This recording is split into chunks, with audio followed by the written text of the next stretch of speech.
Good evening. And welcome to Loyola University, New Orleans. It is truly our pleasure to be one of the hosts in this series of debates that allows for our community to hear what's on the mind of leaders who look to lead for us. Our city is always in need of good, solid, ethical leadership. Here at Loyola, it's something we train about being a servant leader, being a person of high morals and values. And we hope that that translates into the conversations and the words and the ideas that you hear this evening. I'm grateful to the Urban League and Judy Reese-Morse and all the folks participating and those that are here and watching at home. Welcome to Loyola, and thank you for allowing us to host you for this debate. Thank you so much. Welcome again.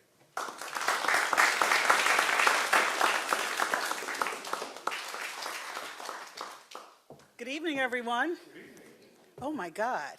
Good evening, everyone. Good evening. Thank you. On behalf of the Urban League of Louisiana, it is my great honor to welcome you to tonight's installment of our By the People debate series. The Urban League is proud to be with you this evening as we continue our commitment to voter engagement, empowerment, and education. This series is about more than just debates. It's about ensuring that every single resident has the knowledge, access, and confidence to participate fully in our democracy. We know that when voters are informed, communities are empowered. And when communities are empowered, real change becomes possible. The Urban League of Louisiana has long recognized that voter equity is essential to a thriving democracy.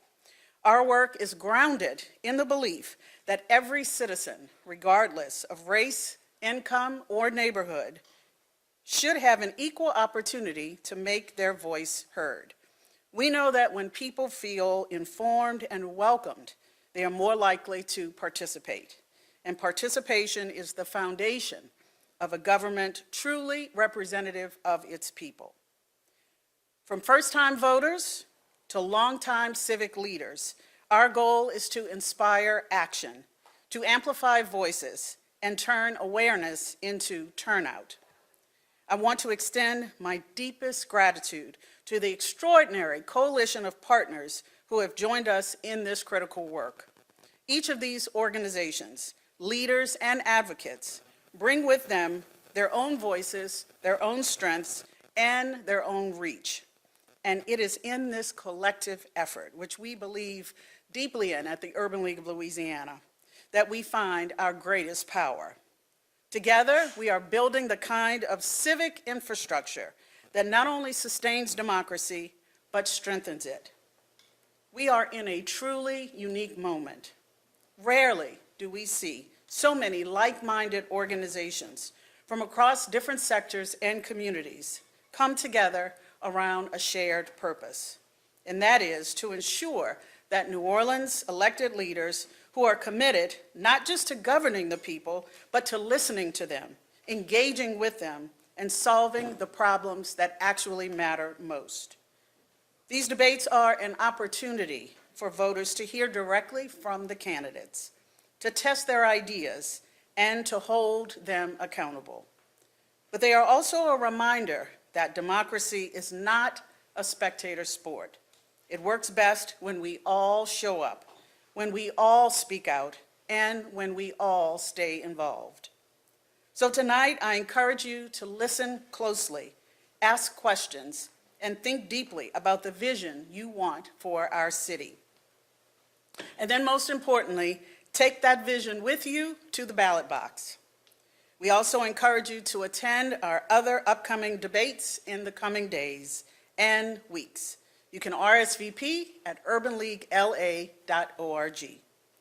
Thank you for being here, thank you for being engaged, and thank you for believing, as we do at the Urban League, that a stronger, fairer, and more vibrant New Orleans is possible by the people and for the people.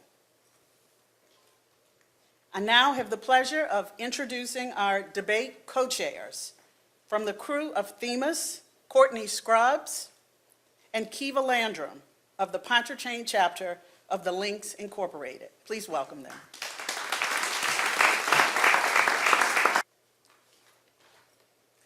Thank you.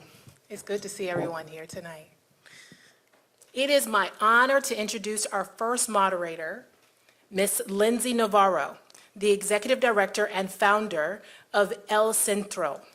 Since launching in 2018, El Centro has served more than 7,000 Spanish-speaking individuals via workshops, provided over 2,200 financial and entrepreneurial consultations, and reached more than 230,000 people virtually. Prior to founding the organization, Lindsay spent 8 years with Lyft Fund, helping to deploy more than $1.2 million in microloans to Latino entrepreneurs across Louisiana, Arkansas, Alabama, and Tennessee. It is also a special joy for me to introduce her because she is the co-founder of my crew, the Crew of Themis, and founded this organization in 2020. Please join me in welcoming Ms. Lindsay Navarro.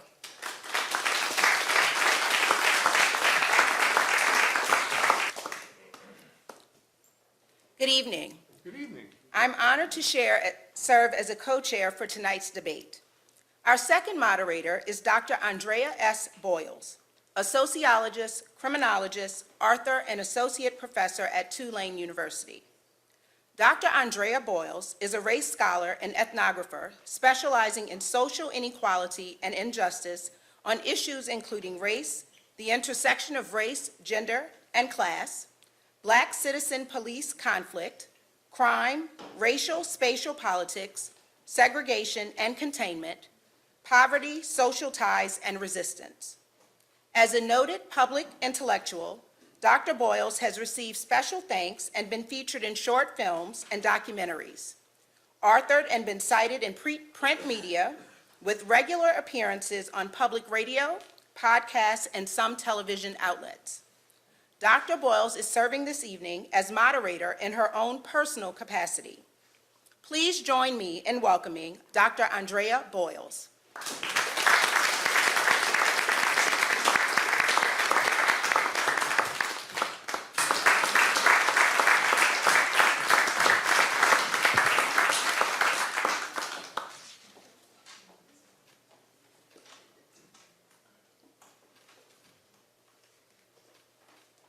Thank you, candidates, for being here tonight.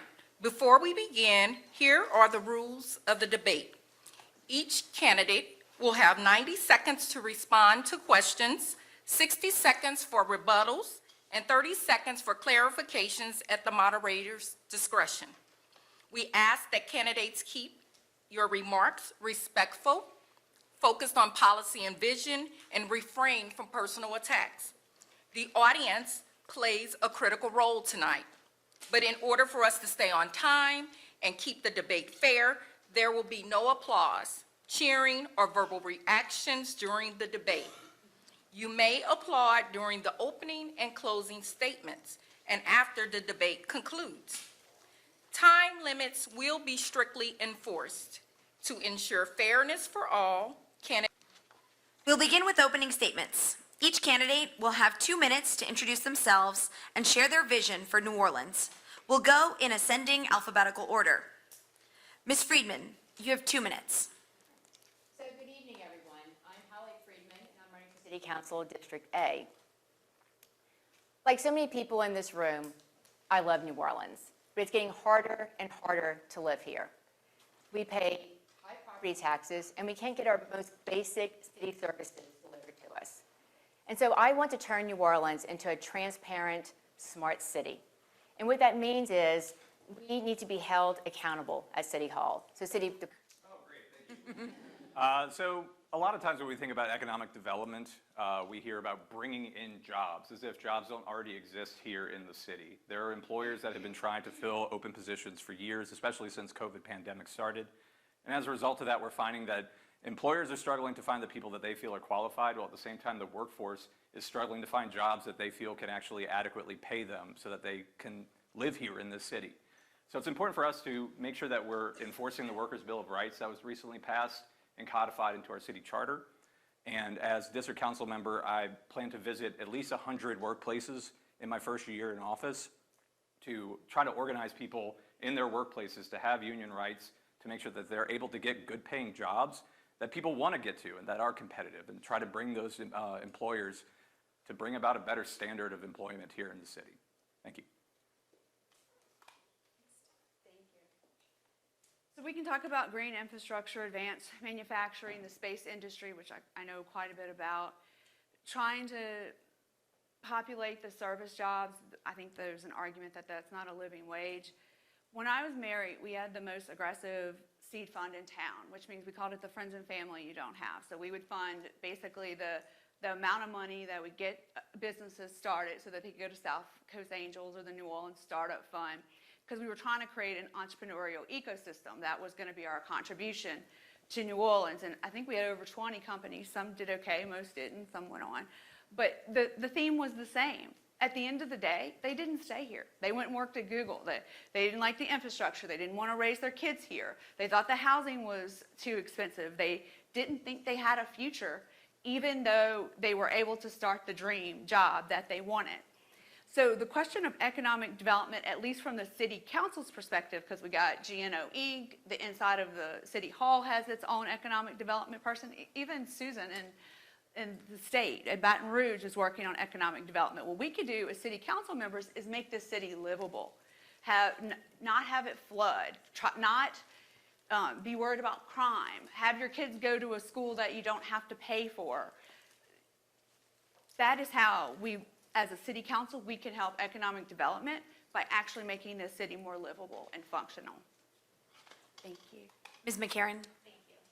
Yeah, so I mean, the major part of my platform this whole time has been workforce development for city services, because we only have one electrician that works for the city right now. That's right, one electrician. So we have to outsource every single time you call 311 to fix your street light. So if we can't get the basics right, then how can we bring other people in to want to live here? We've got to get the basics right. So by doing a workforce development program through the city, where we are aggressively recruiting people to come work for the city, they can get an education, they can get the training, and then they can have a job, a good job with higher than a livable wage, with good benefits, and work for the city. That's how we start our economic development there. And then also we need to build transit-oriented housing, workforce housing around these job centers, like downtown, so that we can attract people so they don't have to live outside of the city or near or away from the city, providing better transit as well. So those are the things that I think will help us the most for economic development, is getting the basics right and then making sure that we're providing housing for people to be able to live in the city where they actually work. Thank you. Ms. Friedman? Thank you. So economic development, of course, is a very important tool that we need to have in New Orleans. However, I feel like until we can get our infrastructure, public safety, and safety and permits under control, we are not going to have people who are going to invest in business in New Orleans. Small business owners are going out of business before they can even get their permitting situated with safety and permits. And so we need to be encouraging to small businesses. We need to be encouraging to people who want their a permit at City Hall. If we don't fix our streets, how are people going to navigate to get to a business, to go to that business and spend money? Until we fix our crime problem, how are people not going to be afraid to visit after dark? So I think if we get the infrastructure, public safety, and then safety and permits under control, then we can ask people to invest in New Orleans. And I think being part of a transparent, smart city will help us with that. Thank you. Ms. Mossing? I think economic development has a lot to do with two pieces of the puzzle. On the one hand, as many of us on this stage have stated, there is the infrastructure piece. It's hard to ask a business or an organization to invest in a city that isn't really investing in itself. So making sure that city services are adequate is a baseline requirement for us to expect more jobs to come in. I would say also, along with that sort of line of thinking, our safety and permits department is a mess. We've got to remove the barriers that prevent people from being able to set up businesses effectively and quickly, and with a sort of a clear pathway of the checklist of what needs to be done, because right now that is not clear at all. The other side is we do have a mismatch with our workforce development. So a lot of the types of jobs that we're seeking, we don't necessarily have the workforce to support. And so I think it's really important that we promote workforce development in our schools and in partnership with our schools and other community organizations to the greatest extent possible. So New Orleans Public Schools already has something called the Success Hub to get high school students industry credentials. We need to build on those types of programs.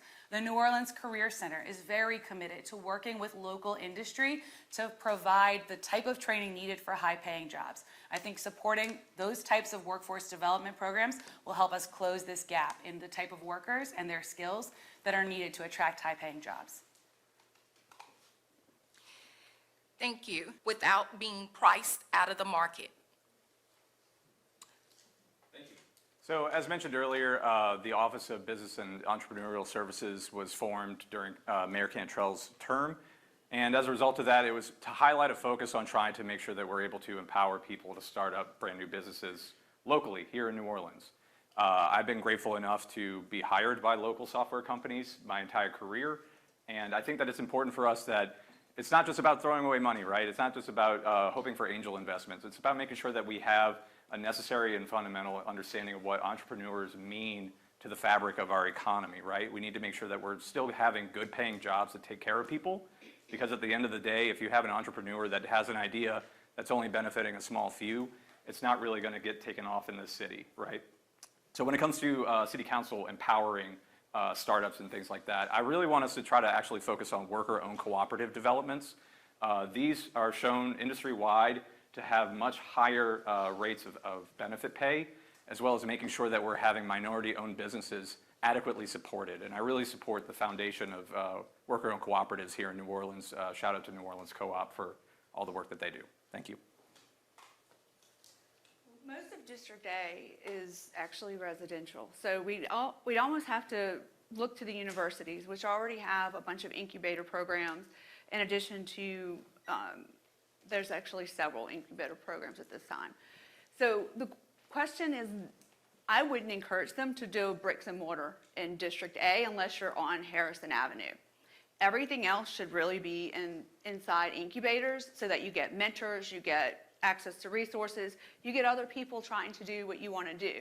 And then at some growth level, maybe they come to brick and mortar, but I'm not sure. And then we go back to permits, getting things done through the city, getting things set up, making it easier. We give tax exemptions to New Orleans and Company. We give tax exemptions to churches. Why not startups? I think there's a few things that we can do to help them, but most of District A is residential. Thank you. Ms. McCarron. Thank you. Yeah, so I know Bridget and we've all mentioned the permitting process. So we do actually really have to work to get that right. And I would champion, along with some of the mayoral candidates that have championed this idea as well, is making it easier to have liaisons at City Hall for small businesses. So that way we can work with people step by step on going through the process, making sure that small businesses are aware of the incentives that we provide at the city level, and then making sure that they're getting their business opened on time. You know, a local small coffee shop just opened their second location, and I was talking to that owner, and it took him over 2 extra months to get their business open. That's not good for your business's bottom line. And if we can't get our local businesses here opened up on time, then how are we going to attract outside businesses? So we really need to focus on what incentives that we can provide, and also providing our small businesses with some financial planning advice and training. A lot of times we don't know how to do that. I mean, it's hard to have a financial plan for yourself as a budget. So making sure that they have the resources and tools to get the financing right and get the permitting right are two main things that I would focus on to get our small businesses in District A. Thank you. All right, thank you. So I recently had the opportunity to meet with a resident who wanted to open up a coffee shop in the university section. And he bought a abandoned, blighted building, remodeled it. It looks fantastic inside. And he has been told every step of the way with safety and permits, delays, with no explanation on how to get it moved further. And so he's frustrated that he's 6 months past due of when he's supposed to open up this business, and he can't get any help from safety and permits, can't get any help from City Hall. We are not welcoming to small business owners, and we need to encourage them to be in our city instead of saying, they're going to say it's too hard, or it's not enough profit. They're like losing profit by not being opened already. So what we discussed with him is getting safety and permits, getting a small business permitting navigator. And that means if you go into City Hall, that you can meet with someone, they'll explain the process to you. Instead of saying no, how do we find a solution for why the permitting is a no? So how do we find solutions instead of saying no to small business owners? And then I think also, safety and permits, if you can't afford to spend all day, 8 hours, waiting for someone at safety and permits. We need appointments, we need transparency. We need to know how long it's going to take so people can plan, so they can open up their small businesses. Thank you. So I'm in the business of kids, obviously, and I actually think that this problem starts in school. And when we're talking about these early discussions, financial literacy, future pathways, career choices, this is a conversation that we can foster in our not just high schools, but even middle schools in collaboration with existing businesses. So I think focusing on creatively thinking about what a mentor program looks like. I can tell you that most of my 8th graders, if I ask them what they want to do tomorrow, they will tell you they want to be an entrepreneur. They want to be their own boss. And I never want to do that. And so I really admire that about their spirit. But I think in order for them to be successful, they do need a pathway. And I think we can start creating those systems at the school level. And ideally, in the same way that we need to build out our in-house services for electricians at City Hall, we can also build out these services and create a pipeline of people who can work at safety and permits. Somebody's got to be stamping the approval processes. So if we can create a system where we are training people to do the work of safety and permits in-house, and we've got robust mentorship opportunities, good public-private partnerships going on, maybe we incentivize businesses to support kids in that way, then we can help kids see a pathway and successfully build on that legacy for their futures. Thank you all. We're going to transition is, do you support limiting or regulating STRs, short-term rentals, in residential areas like Lakeview and Uptown? Why or why not? And we're going to start with Ms. McCarran. Yes, I do support that. I think that the restrictions that we have in place right now don't need to change, and they don't need to be expanded, and I would not fight to do that. We also need better enforcement around our current rules. We do not have enough enforcement around the STR permitting process or the STR, illegal STRs. We do have a short-term rental fund that has over $14 million in it that needs to be used for enforcement. It can pay for actual people to come in and enforce these rules. So that's what I would focus on. I would not expand it, and we need better enforcement there. Thank you, Ms. McCarran. Ms. Moss. Yes, I think we need more restrictions around short-term rentals. We see this in my neighborhood especially. I think on my block over the last 5 years, like 3 houses have been flipped to STRs. I do believe that there are existing restrictions that would help if they were enforced, but we don't even have enforcement of that, so I do advocate for better enforcement. But also, it's not fair that our hotels and our more traditional sort of tourism facilities are paying higher taxes and have these more rigorous regulations than our STRs. That's an unfair competition for the people that have sort of been running that industry for us for a long time. So at the very least, I think short-term rentals should be regulated in the same way that our larger hotels are downtown. And I think that without that, there's just a lot more incentive for people to try and operate in the short-term rental realm, and it is creating problems for affordable housing. Thank you, Ms. Mossing. Ms. Neal. So I'm gonna break it into buckets because it's actually a lot more complex than that. Okay, so if we're talking about Uptown and Lakeview, no, we should not have more short-term rentals. If we're talking about the French Quarter and West End, I think we should have more short-term rentals. I also think the owner makes a difference. A lot of the people I know who are doing short-term rentals are people who want to come back to New Orleans. They're leaving for economic reasons. They're leaving for some reason, and the only reason they're keeping their house is this dream of coming back. Now, that person is different than a company who's coming in who does nothing but short-term rentals. In addition to that, all the the beautiful properties in the French Quarter that are getting fixed up, I mean, our housing stock is not very good in a lot of areas.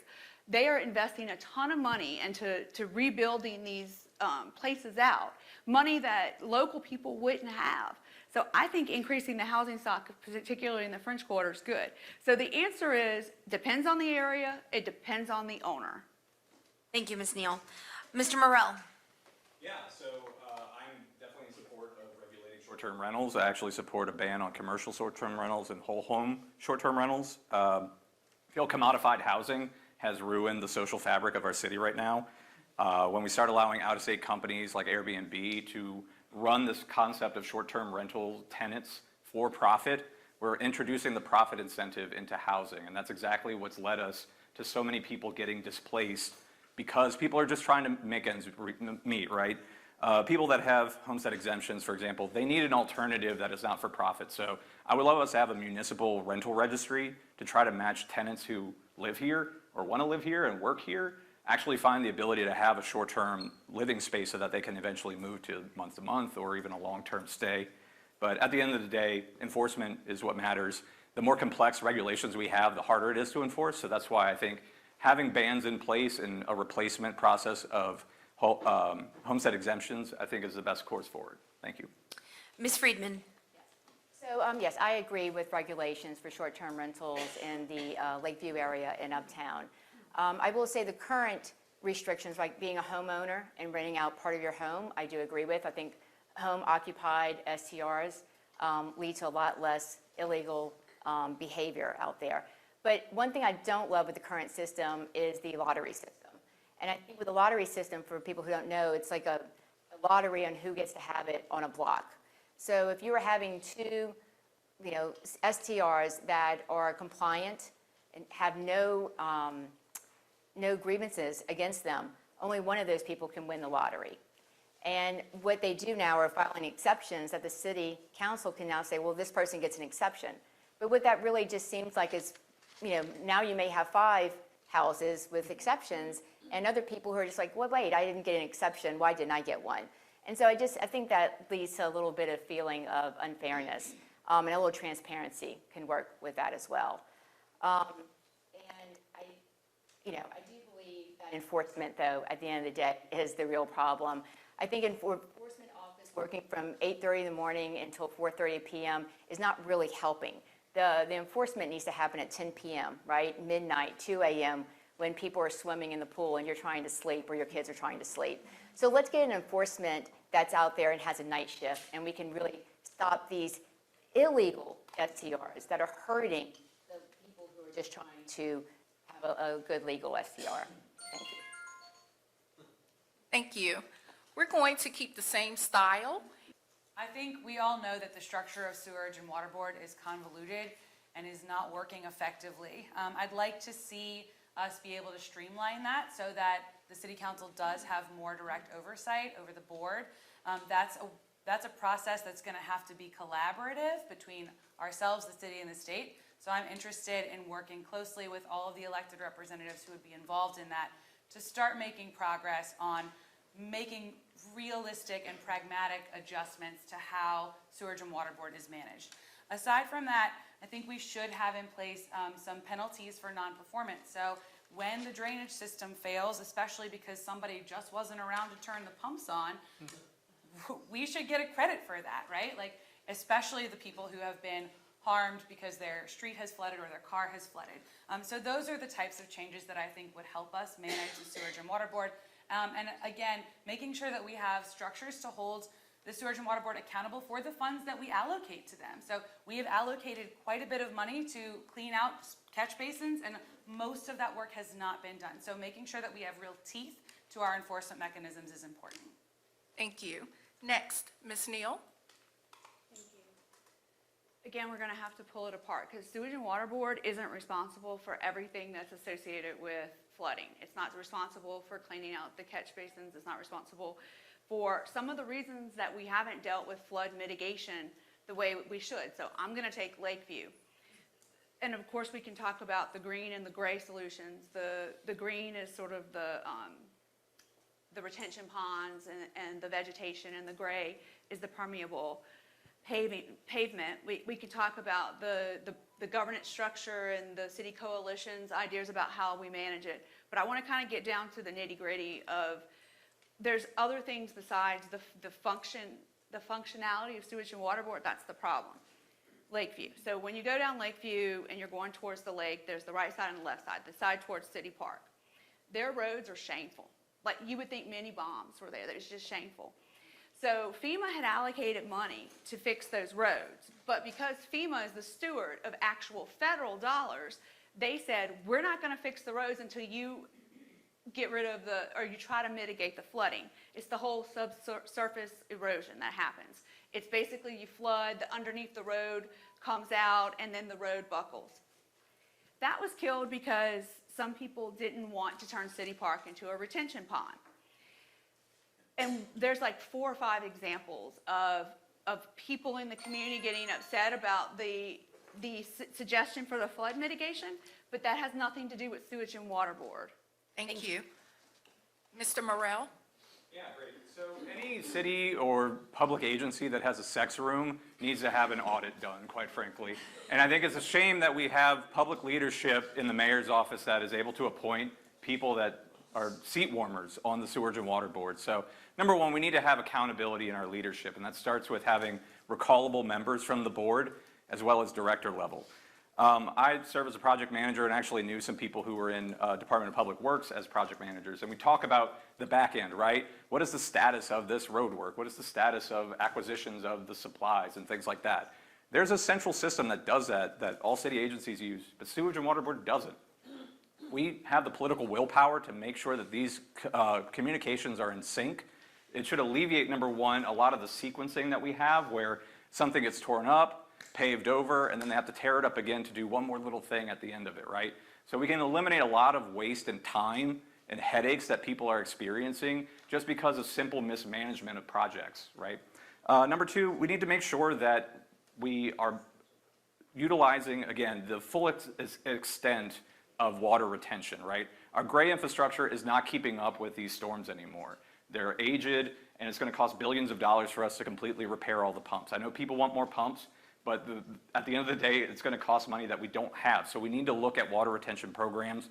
We need to look at zoning requirements for new construction to make sure that they're also retaining water rather than dumping it into our drainage. Thank you. Thank you.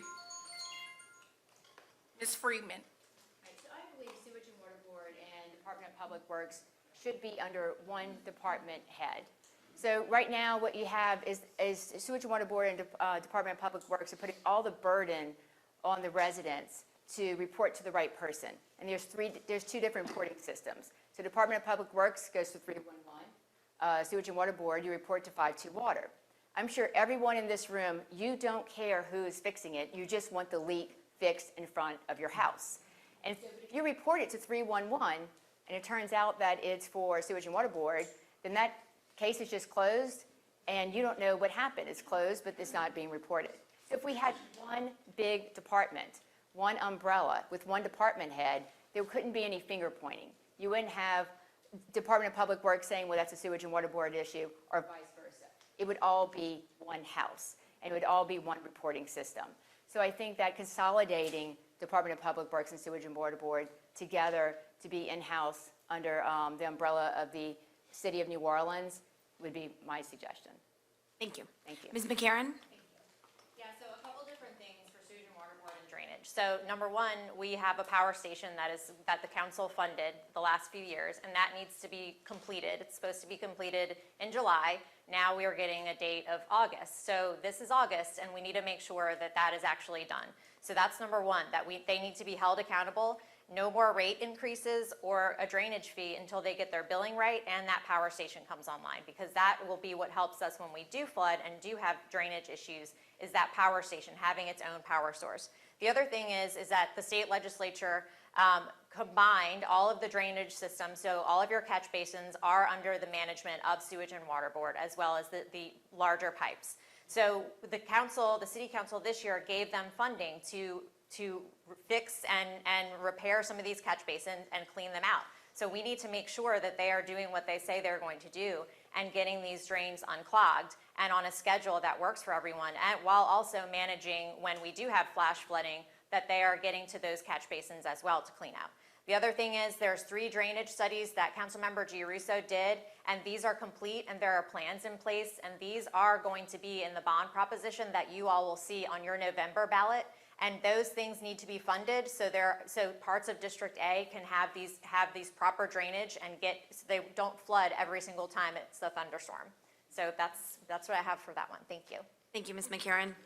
Now we'll hop to the topic of crime and public safety. You'll have 60 seconds. I'm changing the rules here because we've got so much to cover. So you'll have 60 seconds to answer the following question, again, popcorn style. Data shows that what is your position on increasing funding for NOPD versus investing in non-police public safety strategies, such as mental health crisis teams, or community violence intervention? And we'll start with Ms. Neal. So, NOPD, there was a report that came out with the Inspector General that basically said NOPD, their base salary is $50,000 a year, but some of them are making up to $200,000, some of them making $265,000. They called it overtime. There's actually 2 different programs that NOPD does. One is overtime, and the other is called the OPSC, the Office of Police Secondary Employment. And this makes a difference because what distinguishes overtime and the secondary employment, the secondary employment is called a detail and the other one's called overtime. Overtime means that there's a CEA between the city and whoever the entity is that's paying them, whether it's our security district or the French Quarter Security District. But let's say Walmart or a private entity wants to get them, they're going to go through the Office of Secondary Employment. Why am I bringing all this up? Because what the Office of Inspector General found was that... Ms. Neal, you have 10 more seconds. Oh. That the 2 systems didn't talk to each other, and so the quick answer is I wouldn't give them any more money until we fix the efficiency of how we record their time to ensure that we're properly using the dollars that we have. Ms. McCarron. Yeah, so I think that we are currently using our resources because crime is down, we're using our resources in a way that works, and that is through funding current levels at NOPD, but also funding our violence prevention. The City Council worked very hard to provide civilianization of the NOPD, so we're using our resources better. So all of the cops that are beat cops can go out and address emergencies, whereas the rest of them are they're doing paperwork, so it relieves some of that time off of officers. The other thing is, you talked about our public perception. I think it's our duty as elected officials and public officials to talk about New Orleans in a positive way. We need to be pressing our press to say positive things on what we're doing here. We can't have people talking about it's so dangerous here. We already have that problem in the state. So I think it's our job as council members to make sure that we're getting a message out here that New Orleans is safe. Here's what we're doing. Here's where we're having success. And we are safe to be in. Thank you, Ms. McCarron. Mr. Morrell. Yeah, I do not support an increase in funding in NOPD. For several years, dating back to before Mitch Landrieu was mayor, the percentage of the NOPD budget as a total of the entire general fund had increased year over year, sometimes well over 3%. For the first time in that period of time, it has plateaued, and simultaneously our violent crime rate went down. So I do not support additional funding. I do support programs that actually work.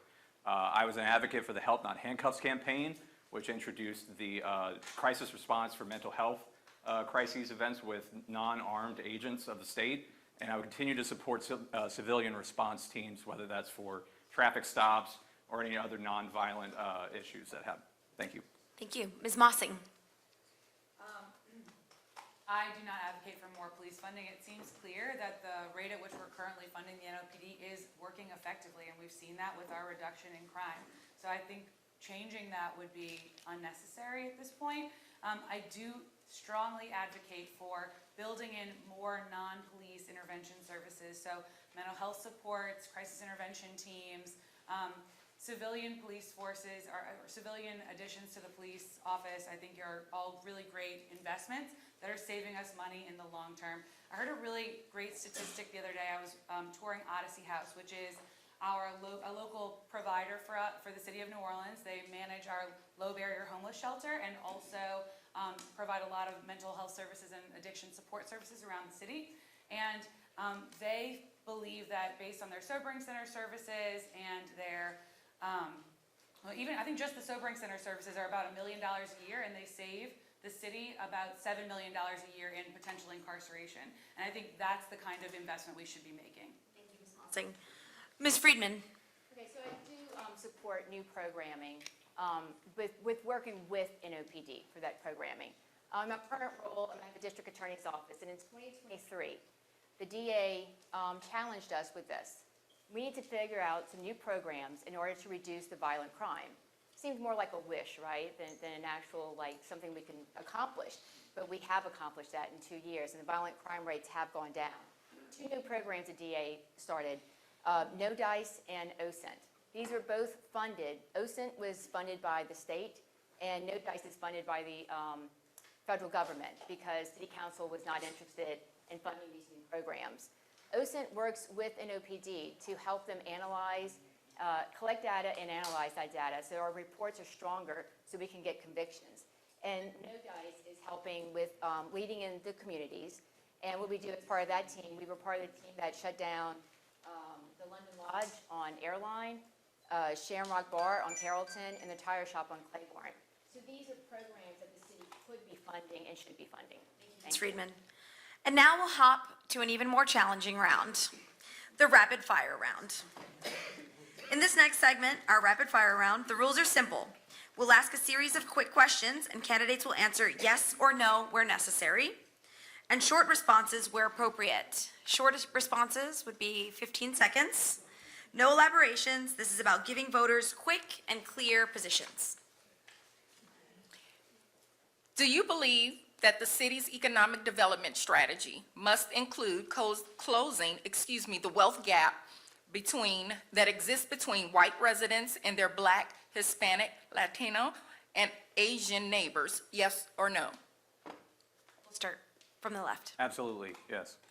Yes. Yes. Yes. Yes. A+. Next, do you plan to address issues like illegal dumping, blight, and sanitation that directly impact the quality of life in District A neighborhoods? Yes or no? We'll start with Ms. McCarron and then wrap around. Yes. Yes. Yes. Yes. All right, they seem easy. All right. So what's the biggest misconception people have about your neighborhood and how you would change it as a council member? Let's start with Mr. Morrell. Sure. I live in Lakeview, and a lot of people think that Lakeview has great roads, and those people have not driven down Harrison Avenue in the last decade. They don't quite understand that our district goes from the lake, which is West End, Lakeview, then it goes up Carrollton, kind of behind the Costco, whole different demographic, goes up Carrollton, Oak Street, then wraps around both universities and goes all the way to Jefferson. So it is a range of different people in different houses with different needs. Yeah, I think people don't realize that District A is the best district. Ms. Friedman?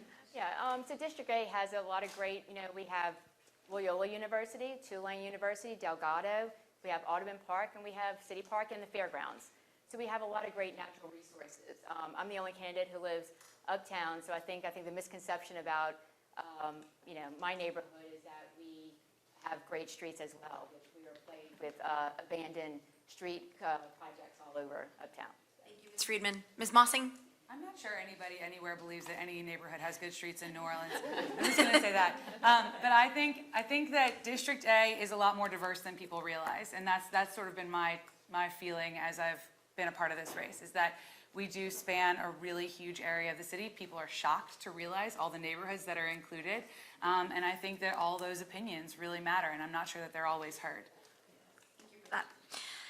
The next question, we'll give you about 30 seconds just because it seems that this is a good one. It's been overlooked by the city council, and why? We'll start with Ms. Mossing. I believe that Holly Grove has been overlooked. So I live in Mid-City, and Holly Grove is my neighboring neighborhood. My campaign manager, who's actually just my co-teacher in 7th grade at Hines, is from Holly Grove, and working with him, I've been able to see that like the parks in that neighborhood are neglected relative to the parks in Lakeview and the parks uptown. And I think that that's a shame, and that's something I'd like to address for our district. Thank you. Ms. Friedman? Yes, close to that. I'm going to go with more of a grid. It's Pigeontown, Holly Grove, and Holly Grove Dixon, I think, have been underrepresented. The street projects that are there are completely abandoned. To go down, I can't even drive in there in my car. I drive a sedan and can't even drive in those areas. And people should, and also they have hard access. Holly Grove has been cut off to even walking in this area. And they can't even walk to Holly Grove Dixon. Cross airline because of the railroad tracks. So it's just, we're making it harder and harder for people who are already feeling underserved. Thank you, Ms. Friedman. Ms. McCarron? Yeah, I'm gonna have to agree that it's the Holly Grove, Pigeontown area and Holly Grove Dixon. And those are our neighbors that they are definitely neglected over there. They haven't had street projects. They're just now getting a couple of those FEMA funded roadwork projects done just now after this, 20 years of being neglected. So we, as a council member, my plan to be in the district once a week and making sure that specifically our Holly Grove neighbors feel like I'm making an effort to be in their neighborhood and to be there for them and have access to me, not just at their neighborhood meeting, but actually in the community centers there. Thank you, Ms. McCarron. Ms. Neal? Underserved can mean lots of things. We've focused on road work. We all in agreement about the areas that need the most road work, but underserved also means community. It means food scarcity, food deserts, access to various services, not just the roads. So I'm going to agree with the roads in Hollywood, not Hollywood, sorry, Holly Grove. And then some of the areas behind Costco for more community-centered youth outreach programs. I guess I'll round it out, yeah. Obviously, we have people that have worked on the city council, and I'm surprised that they have the same assessment, because people in Holly Grove have been talking to me for the last 4 years about how neglected they are. Shout out to Piece by Piece NOLA, who are developing childhood programs that do community gardens. And I feel like that's the kind of support that we need to have, is more grassroots organizing happening in these neglected neighborhoods, not just by the city government, but by really news media as well, making sure that we're covering that it's not just Lakeview, it's not just Audubon, it's the entirety of the district. Thank you. All right, last but not least, in one sentence, why are you the best candidate to represent a district as diverse as District A? Let's start with Ms. Neal. Thank you. I'm the only one that has global experience dealing with complex problems, creating innovative solutions, and coming up with sustainable options. The problems in New Orleans are not one thing. It's not even like 100 things. It's like 200 things. And I have the experience and the background to pull it apart and to advance towards some sort of sustainable goal. Ms. Neal, I am not an English teacher, but that was a long run-on sentence. Thank you. Ms. Friedman. I was going to use metacognitive. Ms. Friedman. I think serving as Councilmember Giarruso's Constituent Services Director has given me an experience in learning all of the neighborhoods in District A and getting to meet all the community members and hearing what each problem is in each neighborhood. Ms. McCarron. Like I said in my opening, I was Councilmember Giarruso's full-time policy and budget director, and I know the budget. There's nobody else on this council going forward that is going to have any financial idea about our city budget, and that's why I'm the right person for this position. Thank you. Ms. Mossing. I've spent the last 15 years working with families from across the entire district, and I think a fresh perspective would be really helpful, because the way things have been going in City Hall is not working for most of us. Mr. Morrell? I've been on the other side of the plexiglass at City Hall. I've been on the end of a dismissive email from my city council member, and I've worked with neighbors who have been neglected by their neighborhood associations. I'm someone who fights, who's a watchdog, who submits public records requests, and makes sure that city functioning happens for everybody and not just the wealthy. Thank you. Thank you. Residents are interested in knowing more about your platforms. Look at some key components of your respective plans. For Ms. Holly Friedman, you've emphasized equity and public services. In 60 seconds, how would you convince wealthier neighborhoods like Lakeview to support initiatives that target historically underserved areas like Gertown? think that's all of our neighborhoods. We want the best for every neighborhood. We're one big community in District A. So I don't think that people in Lakeview are saying, hey, don't support Gerttown, don't support Holly Grove. I did.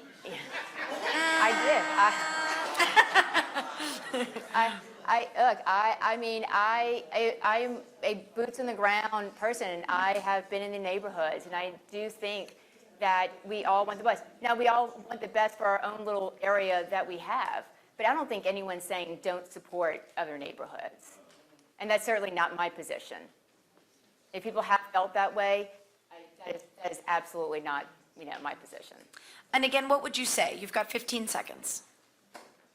To that person. To the person saying, look, I hear if you feel that you have been underserved in different areas, and I've said that before. I think Holly Grove, Pigeon Town, and Holly Grove Dixon have been underserved.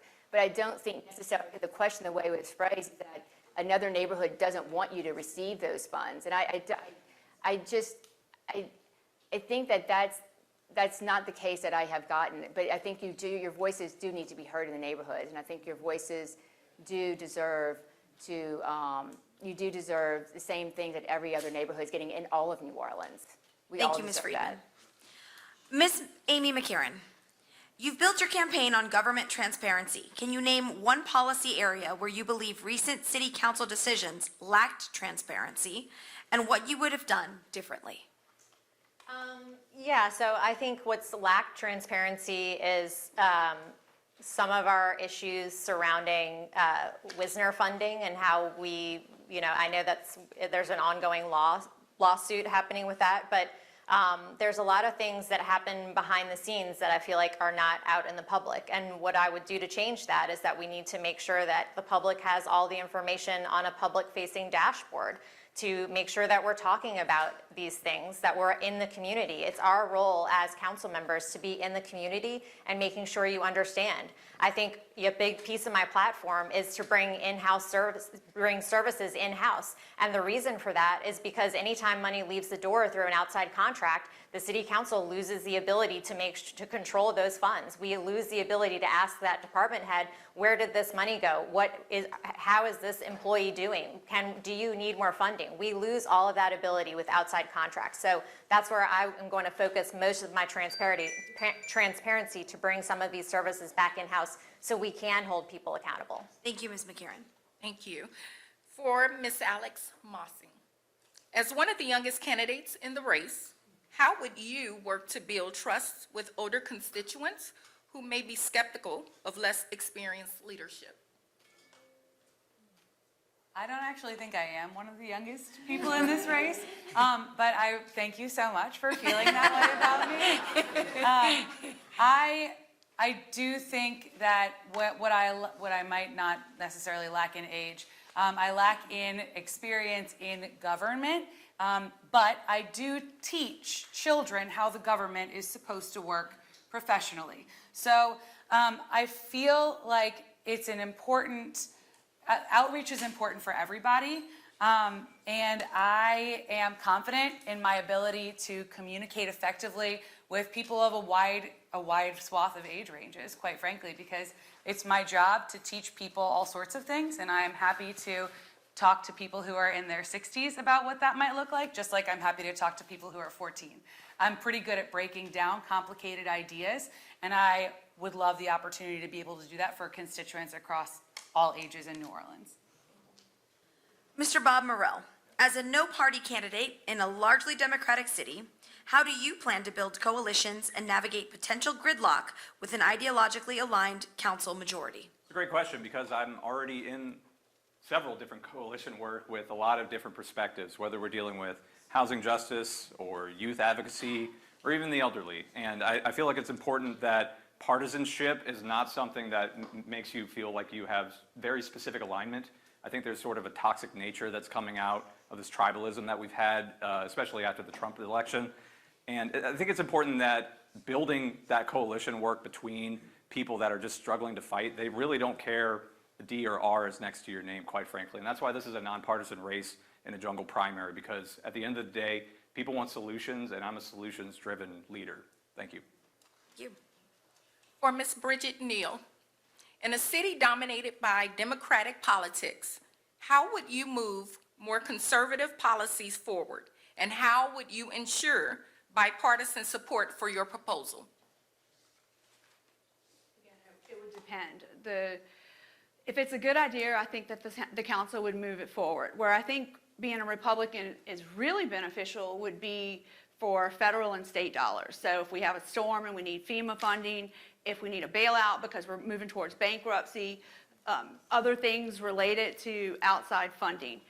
The city council seems like a really reasonable group of people, and as long as it's a solid policy, I think they'll let us move it forward. Is there any chance I could take a different question, though? One about building city services? That's the question. I believe that's the only question, so I apologize. Not at this time. Did we want to hop to audience questions? Do we have any questions from the audience? All right, at this point in time? Now it's time for our audience Q&A. Throughout the evening, Good evening. The first question is, what issues do you anticipate making compromises on when working with fellow council members, and which issues are you not willing to compromise on? All right, and we'll start with Mr. Morrell. Excellent question. Thank you to whoever wrote that. So obviously, when we talk about compromise, I think of it more as collaboration, right? And the way that democratic structures happen in functioning societies is that we don't necessarily just vote yes or no. We actually work together to find that middle ground, and we move from there, right? Finding the points of unity that work for all of us, and then building upon what those differences are to try to find areas where we can find middle ground and work forward. Like I said, I'm a solutions-driven leader, and I do this for a living. I have a lot of different stakeholders and users that want different things, and at the end of the day, it's about making sure that what needs to happen actually happens. So things that I don't compromise on are human rights, making sure that we're protecting people that are being exploited or marginalized, and most important of all, putting people before profits. Thank you. Thank you. Ms. McCarron, same question. Yeah, so I think the one issue I think that I would have to make sure that we get done is the workforce development to bring jobs back into the city workforce. I think that is probably the most important way to get our city services back on track. We can't continue to have one electrician that works for the city. We have got to have a crew, just like Jefferson Parish does, to get our streetlights fixed fast. And the way to do that is through a workforce development program, through the city, working with our unions, working with our education partners to move this forward. And that would be the one thing that I would have to say, like, we've got to get this done immediately. Everything else, you know, I think being a council member, it's about working together and working with the administration. Everyone is tired of the fighting, and it's time to come together because this is a pivotal moment that we need to move things forward, and we've got to get in the room together and talk. Thank you, Ms. McCarron. Ms. Mossing. I would not compromise on education funding. I realize that it's mostly not the city council that's having trouble with that concept, but nonetheless, that's a place that I would not be willing to give a single inch. Other than that, I would agree that there has been far too much combativeness, and it is at the expense of the rest of us and accomplishing the goals that our city needs to accomplish. We don't teach kids to fight to solve problems, and we shouldn't be doing that as council members either. Thank you. Ms. Neal. I was on the issued Senate's Workforce Development Program Committee, and it's a lot more complicated than that, but I actually want to talk about city services. We have 3 pension problems right now. We have the NOMERS pension problem, we have the police pension problem, and we have the fire pension problem. And why am I mentioning this? Because when we start bringing services in-house, and we pay $80,000 for electrician, we're not really paying $80,000. We're paying more like $120 when we do FICA, Social Security, and other things. But that's not what's going to bankrupt the city. The long-term pensions associated with hiring that person is what's going to bankrupt the city. So I agree. I wish we had a robust city center. When I came into this, that was my #1 goal.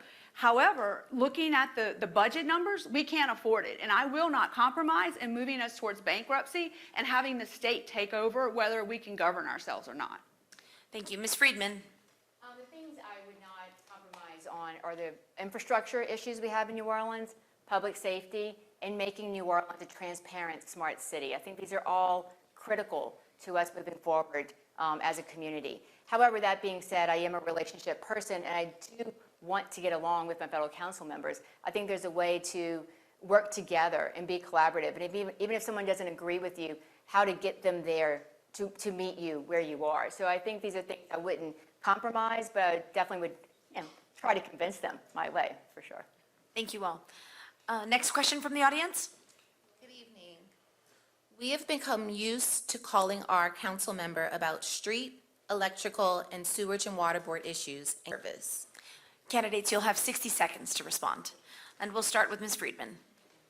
Yes, so that's great. So I was the person on the other end of the phone answering those questions. I was Councilmember Joe Giarrusso's Constituent Services Director, and I've heard from people that speak to my opponents. They actually made fun of me for answering phones. And I take a great pride in the fact that I did answer the phone. I take great pride that I did email promptly and responsively. I think I take great pride in being accessible.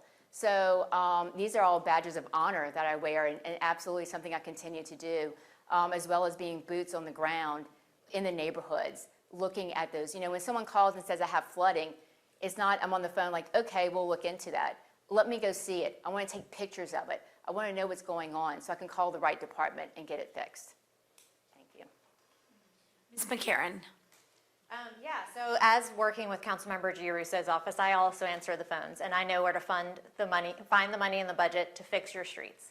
So I'm going to continue that same level of accessibility, except I'm going to level it up.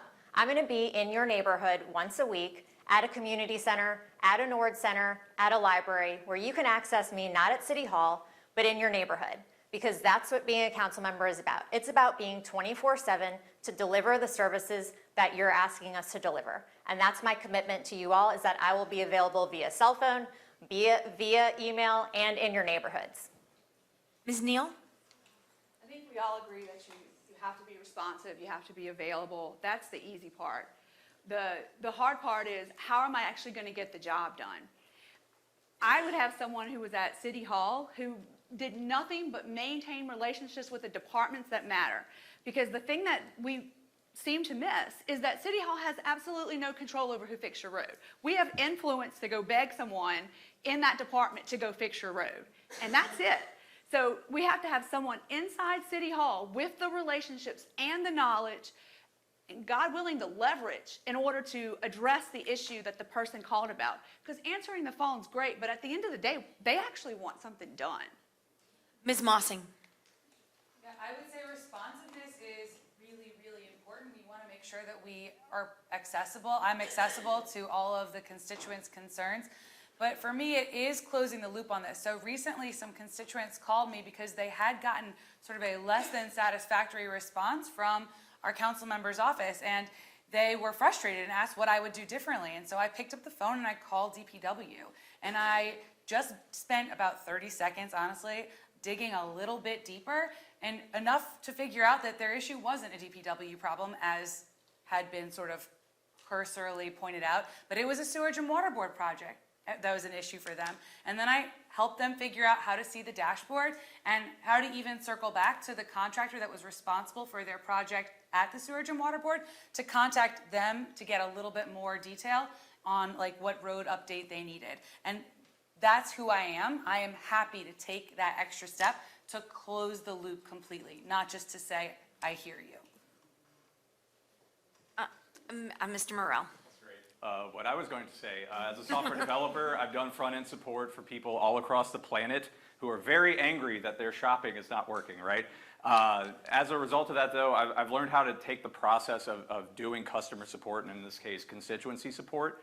And it's important that, number one, you be responsive immediately. But number two, you got to triage it properly and track that triage. And I think that goes into a big part about what we're talking about with the constituency dashboard, right? Where you are able to understand and track these services going all the way through.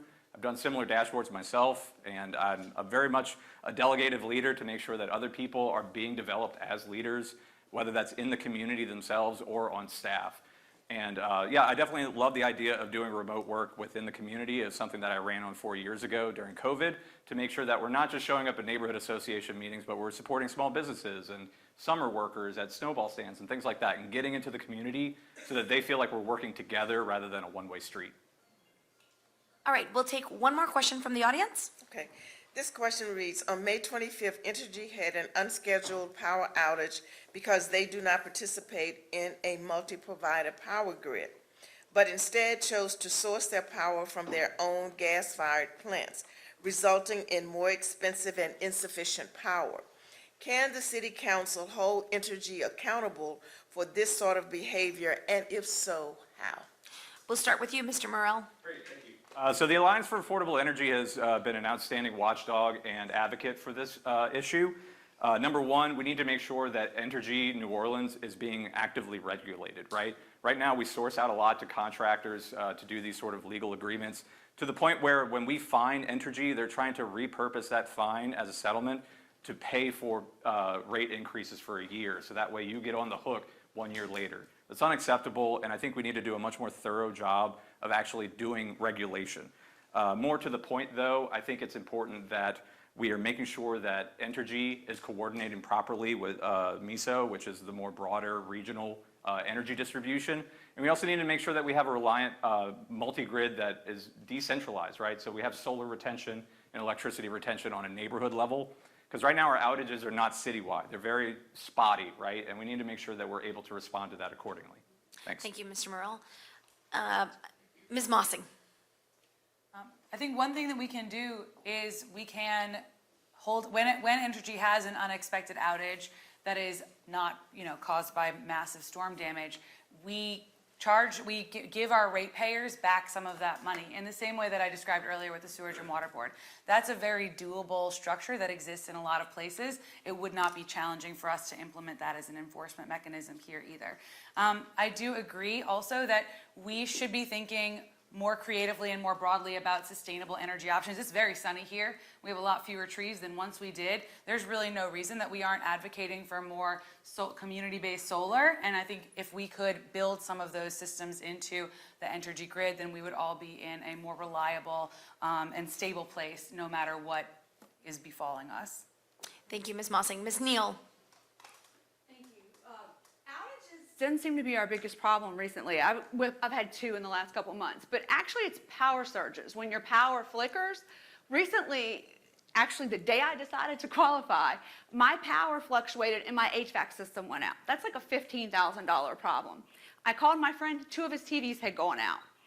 So it's not just power outages, it's the inconsistent power surges that we're getting, which is what led me to what I call the Citizens Bill of Rights, which is I had to put a whole house power surge on my house. My understanding is that some other people did as well. Entergy should be paying for that. We should have reliable services, and we should have a Bill of Rights that guarantees some level of security.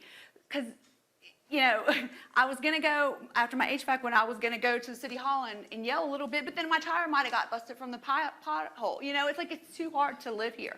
But a Citizens Bill of Rights would at least try to address some of the power surges, which is worse than the power outages. Thank you, Ms. Neal. Ms. Friedman. So City Council does need to regulate Entergy, and we need to work to build a stronger infrastructure with Entergy to make sure that all of our residents have power, and we're not dealing with the power losses or rolling blackouts. Thank you for that. Ms. McCarron. Yeah, so, and our regulation power is unique to the city of New Orleans, so the city council needs to use that to make sure we're holding Entergy accountable. We need to ban residential shutoffs. We need to protect net metering. We need to expand rooftop solar and our community solar centers. So when your power does go out, you have a spot to go, charge your phone, get a fresh, cold drink of water to drink, or a hot meal to eat. So those are the couple things that we have the unilateral ability to expand on our solar and renewable energy things. So we need to do that as a council, and we need to do that now so we have a city to live in down the road. Thank you all. So it is now 8:41, which means that it is time to begin our closing statements. So we heard a lot of promises tonight from District A, but let me tell you what I'm going to do differently. I'm always going to tell you the truth. I'm always going to explain how things are done, and even if we can't get it done, I will explain why we can't get it done. New Orleans has extraordinary assets. We have our culture, we have our social capital, we have our residents, but assets doesn't matter if the foundation crumbles. I am not running to manage decline. I'm running to rebuild the structural foundation so that every person in District A can continue to live in the city that protects their safety, protects their home, and affords them the opportunity to fully participate in public life. What does that mean? It means treating our $100 million emergency fund for what it is, for emergencies. It means recognizing that our FEMA and federal dependency has been an addiction that has enabled us to operate in dysfunction for too long, and it is gone now. And you have a choice. You have candidates that promise you everything while ignoring the fiscal reality, or you have someone who'll secure the foundation so that we can actually deliver on our promises. Please consider voting for Bridget Neal. Thank you. Mr. Morrell, we'll go with you. Thank you. We're currently living in a historical moment of great challenges to democracy, where fascism is on the rise and genocide is being committed. But this time it's our country that is the site of struggle, and New Orleans is definitely on the front lines of that. The wealth disparity in New Orleans, particularly in the Black community, continues to grow, especially after Katrina. And yet I'm the only candidate on this stage that says that they're fighting for racial justice and economic prosperity for all people. So not only am I asking for your support on October 11th, I'm also asking for your help. Get out there and organize. Join membership groups, and get your people to also join membership groups, because we need to fight in this together. All these promises on stage, they can't manifest unless we hold these people accountable, whether I win or not. It's important that we all work together to get the better city that we all deserve. And I'm always going to be fighting for the people, always. Thank you. Ms. Mossing. The thing you should know about me is that I am tenacious. I don't do anything by halves, which my husband really loves about me right now. I'll bring that energy to my work as a city council member every single day, just like I brought it to my classroom for the last 15 years. I haven't been planning this run for years. I felt compelled to do this because our community deserves better. We deserve more progress, more opportunities, and more transparency in government. I strongly value ambition and accountability. And for me, ambition means that New Orleans can be the best version of itself, the same culturally rich, vibrant city that we love, that also meets the needs of all of its residents. Accountability means that we are gonna do everything that we say we're gonna do. And as your council member, I can commit to the hard work every day to meet that bar if you vote for me, Alex Mossing, on October 11th. Thank you. Ms. McCarron. District A, I'm Amy McCarron, and I believe your council member is the gateway to city government. I will always be there for you, fighting to improve you and your family's quality of life. I love my city, the place that I was born and raised. And now with my husband Ross, we're raising our twins, Conrad and Vivian, to love their city and fight for its future. Like you, I've worked hard my entire life to earn every opportunity, whether it's cook or budget director. Now I ask for your vote to serve you and use my experience and tenacity to make City Hall work for all of us. I'm Amy McCarron, number 35 on the ballot, and I hope to earn your vote on October 11th. Thank you. Ms. Friedman. Hi, thank you. I believe that government should make our lives easier, not harder. If you want a leadership style that is accessible, dependable, transparent, and boots on the ground, I am your candidate. On the council, my priorities will be infrastructure, public safety, and economic development. And I'm going to achieve this by making New Orleans a transparent, smart city where residents can track progress, they can hold their leaders accountable, and they can see results in real time. I'd be proud to earn your support, and I'm asking for your vote. I'm Holly Friedman, and I'm running for City Council District A. Thank you. Thank you all. You've done a fabulous job tonight. I'm going to give you about 5 more minutes with you, Mr. Morrell. So 4 years ago, I wrote to Councilmember Giarrusso asking him to support a Green New Deal resolution. I had done theater and performing arts for 10 years and had a new 2-year-old daughter, and I was really feeling inspired to get into politics rather than observing it. And when I got that dismissive response from him, that's when I had the revolutionary flame inside of me be lit and continue to burn.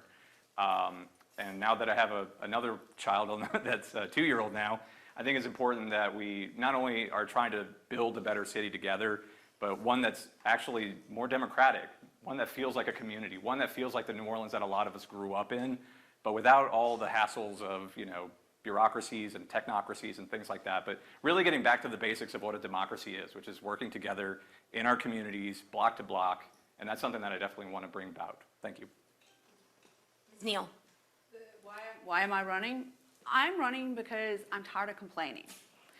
I live here, you live here, anyone who lives here has a love-hate relationship with this city. And I am fortunate enough to get hired by lots of international companies and the military to go and fix complex problems. I wanted to bring that skill set to New Orleans. I want New Orleans to thrive. I don't want to just survive. I want to bring people back. It's very important to me. They call me the ambassador of New Orleans because